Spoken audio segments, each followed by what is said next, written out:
What's up mga kaitlog? Kumusta kayong lahat? Welcome back to my channel, Paparas Vlog. Ayan guys, ngayon guys, gagawa tayo ng kakaibang menu.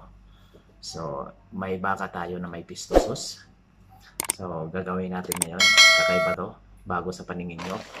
At saka, bago tayo mag-umpisa sa mga hindi pa nagsusubscribe sa channel ko, huwag kalimutan mag-subscribe at saka pindutin yung notification bell para updated kayo sa lahat ng video ko. Ayan guys. So, ito guys yung mga sangkap natin sa gagawin nating menu. Napakasimple lang, napakadali.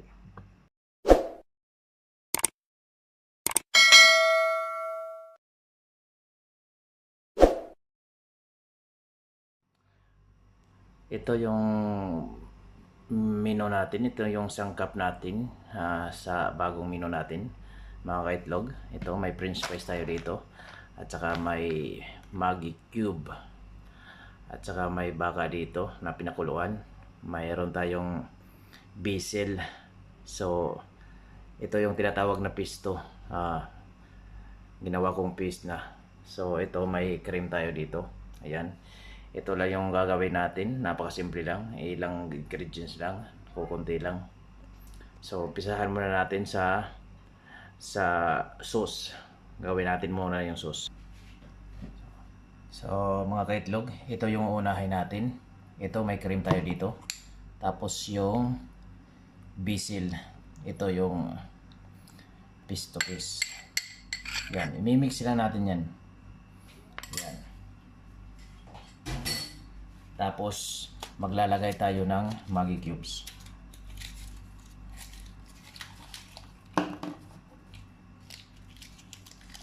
Lagyan natin ng Maggi cubes. Dalawang Maggi cubes.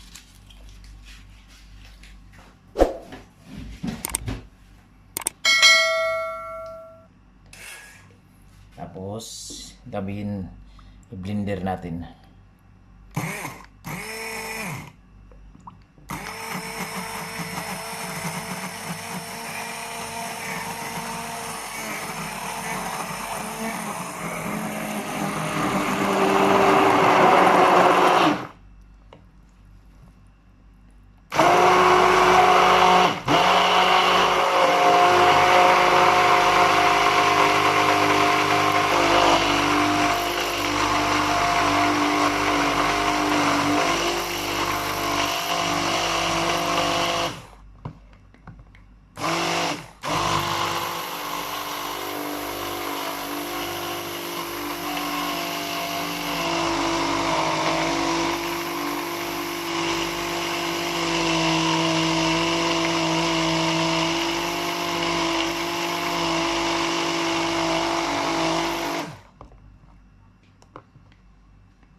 So, ito na mga kaitlog, tapos na. Na-mix na siya. Pati yung Maggi cubes. So, ready na to. Ready na yung sauce niya. Ayan mga kaitlog. Susunod natin, ito yung baka. Hihiwain lang natin ng maliliit. Gagawin natin siyang cubes. Maliliit. Ganito.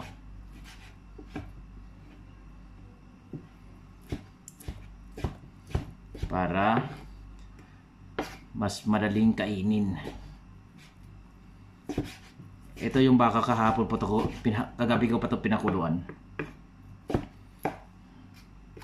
Para ngayon ready na siya. So gumawa lang tayo ng sauce at saka yung yung basil na blinin ko, dati pa yan. Sobra ko lang yan.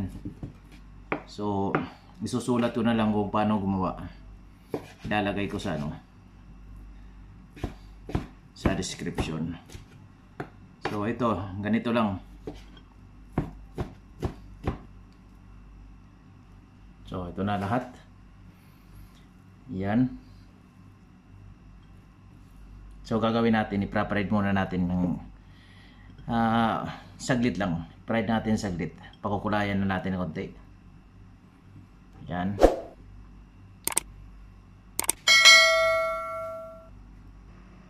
So bago natin lutuin yung yung beef, so magluluto muna tayo ng french fries para tamang-tama pag maluto yung french fries. Tamang-tama rin yung yung beef. Magluto muna tayo ng french fries. Gagamit tayo ng air fryer.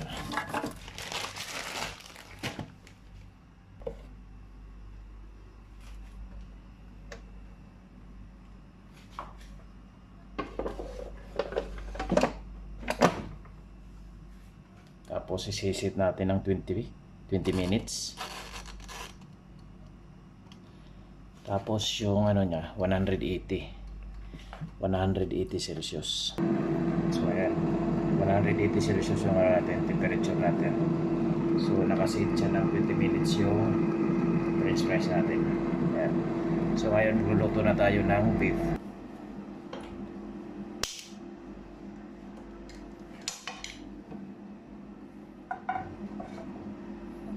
Yan, hintayin lang natin uminit.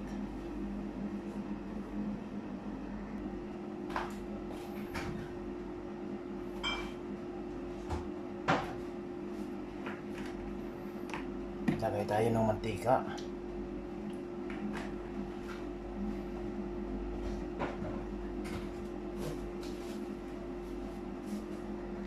Hintayin lang natin uminit. Painitin muna natin. So ito na mga itlog, lutuin muna natin.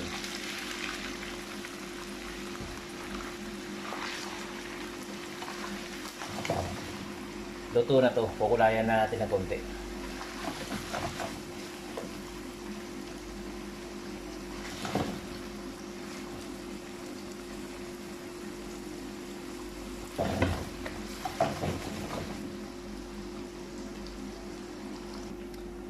Ayan mga itlog, kumulay na siya.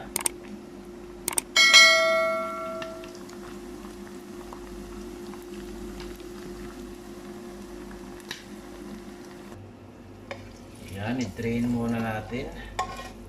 Tanggalin natin yung mantika.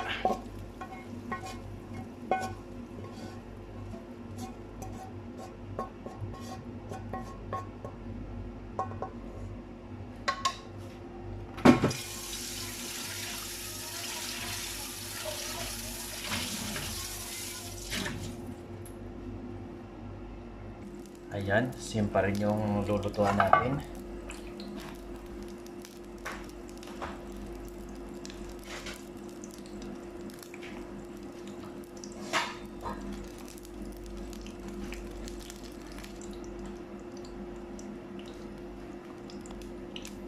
So ngayon, lulutuin lang natin yung sauce. Yan. So, dalawang 3.5 ounce. Total 7 ounce. So, tingnan natin kung kasya yung sauce niya. So, ganito lang kasimple. Lulutuin na natin yung sauce. Hintayin natin mag-sticky. Tapos, saka ilalagay natin yung niluto nating baga kanina.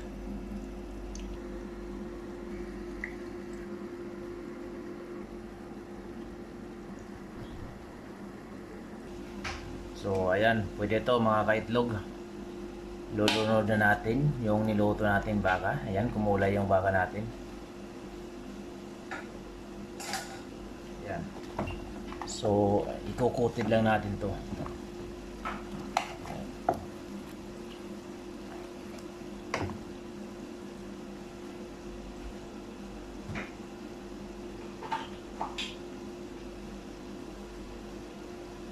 Additional na natin yung black pepper lang ilagay natin. Hindi na yung asin. Yan, ito na yun. Tapos na.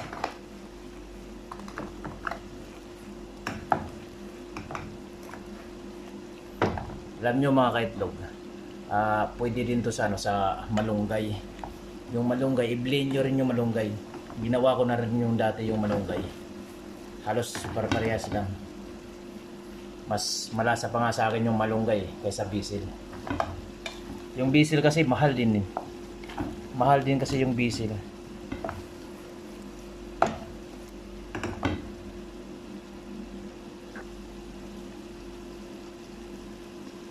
So So ayan, pwede na to. Lilipat natin siya sa plating.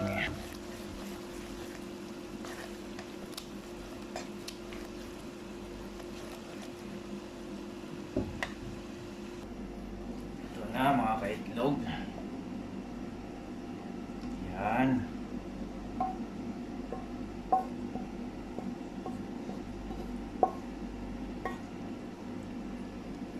Yahoo!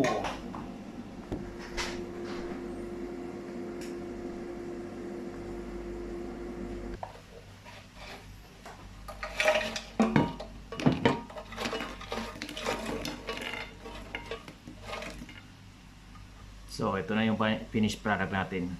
Ayan mga kaitlog. Tingnan nyo. Yahoo!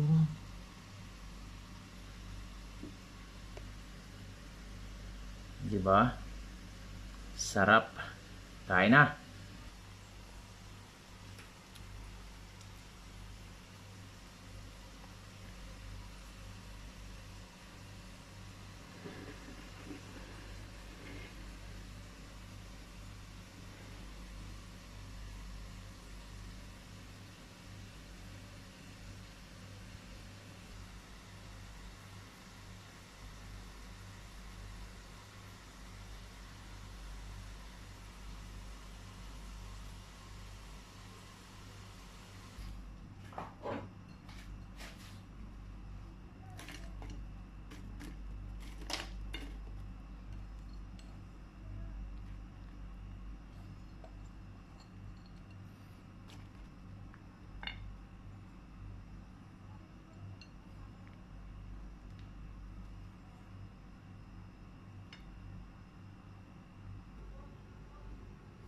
Ayan. Lagyan natin ng cheese.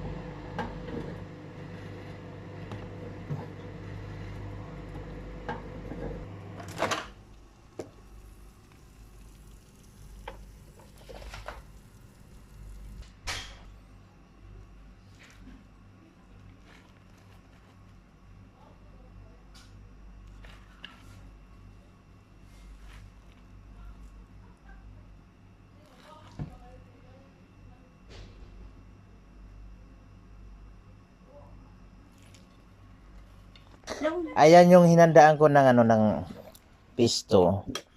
Kumusta te? Kumusta te yung yung Sarap. Hindi kayo, tikman nyo, kain na tayo. Oh, kain na daw. Thank you for watching, guys. Thank you for watching.